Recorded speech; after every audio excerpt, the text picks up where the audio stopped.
This is the water oak, or the Quercus nigra in its Latin name. It's in the family Fagaceae, which is the beech family of trees or shrubs, and it's in the Quercus genus, which is oak. And this tree usually grows to be about 50 to 80 foot tall at maturity. It's short-lived, got a shorter lifespan than most oak trees, but it's important for the area that it's found in. Is usually the most numerous tree due to its rapid growth. This tree can be found anywhere from Florida all the way up into New Jersey and as far west as Texas, as far as its range and its native homeland goes. This tree has many characteristics of species in its genus, such as the laurel oak, the red oak, or the whittle oak. The characteristics of these trees are the leaves, for example. They're arranged in an alternating pattern, and they have a pennant design for the veinage on their leaves. Also, other characteristics of these trees, usually they're all hardwood. They all are acorn producing for their fruit, and the acorns can either grow singular or together in a pod.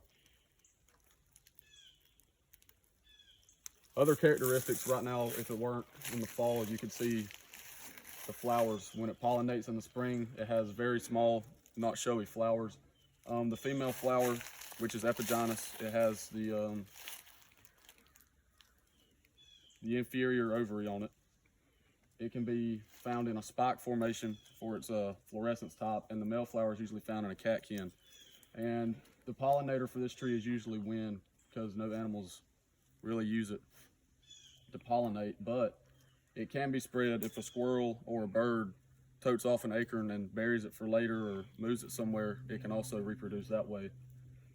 The tree has many various importances for both animals, humans, and the environment alike. For example, in the environment we're in, which is the natural wetland in South Georgia, this tree is predominantly the most numerous tree down here. That's due to their quick growth, like I said before. But they provide shade, cover, and food for the species through the acorns. And all animals in South Georgia that live in these environments eat an acorn.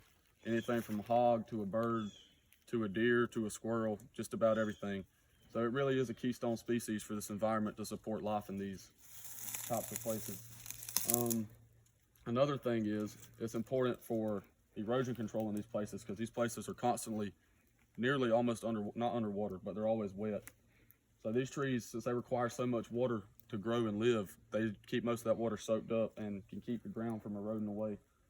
This tree is also very important to humans for use through economic value. For example, it can be used for many things, from anywhere from lumber to planks to carpentry, cabinetry, furniture, any kind of building that's done with wood. People like to use oak because you can see the grain inside of it, and it makes a very pretty wood for people's ornamental use. Also, this tree can be transplanted anywhere as a shade tree, because the canopy is high and it comes out wide, which creates a lot of shade. So many places around the South, such as even on campus, you can see these trees planted as ornamental and shade trees all over the place. Another thing you can do with this tree is, if it would go to the pulp mill, for example, they'll take the pulp out of the inside of the tree and they'll actually use it to make phone screens. So that's very important, considering we're a rapidly technologically advancing world, and these trees can provide the touch screen that goes on every device we use just about nowadays. Also, many homes in South Georgia still use these trees as firewood, because the wood has a high BTU value, and also the wood splits very easily. Another use for it could also be cooking, because of the way the wood burns and the aroma it gives off gives the food a pleasant taste, and many people find that enjoyable. Once again, this is the water oak, or Quercus nigra. Hope you enjoyed the video. Hope you found it informational. Thank you.